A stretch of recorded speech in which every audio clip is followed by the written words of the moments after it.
Bonjour à toutes et à tous. Dans cette vidéo, nous allons voir comment se connecter à Zoom et le paramétrer afin de gagner du temps au lancement des réunions. On lance Zoom, je recommande de le mettre en raccourci sur la barre des tâches.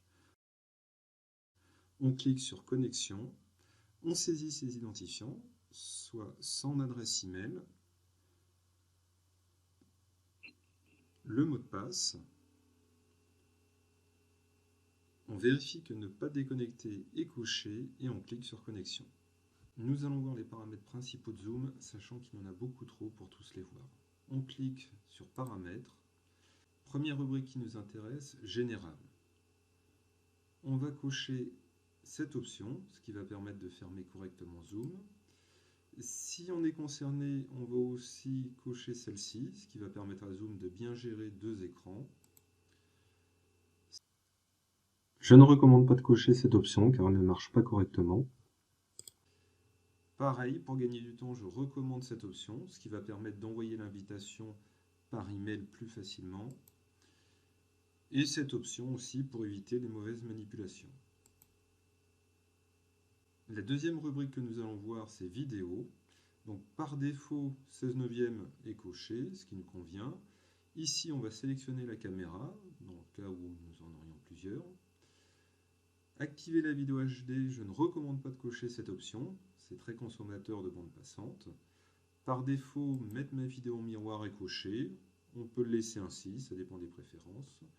Retoucher mon apparence, je ne recommande pas de le cocher, ça peut être consommateur de ressources.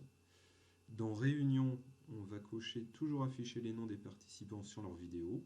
S'ils désactivent leur caméra, ça permettra de savoir qui est connecté plus facilement. Pour éviter les problèmes, je recommande de cocher arrêter ma vidéo en rejoignant une réunion.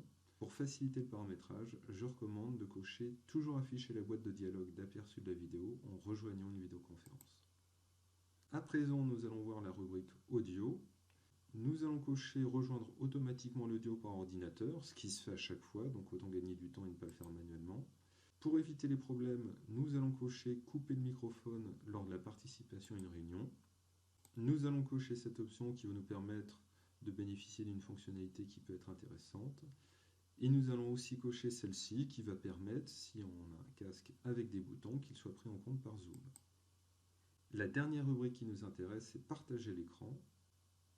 Pour éviter d'avoir à le faire à chaque fois, on va cliquer sur basculer en mode plein écran lorsqu'un participant partage son écran. On va aussi cocher ajuster le contenu partagé à la fenêtre Zoom pour avoir un meilleur affichage. On ne va pas cocher cette option. Pour avoir un meilleur affichage, on va cocher mode côte à côte et aussi couper les notifications système lors du partage du bureau. On a fini le paramétrage, on peut fermer la fenêtre.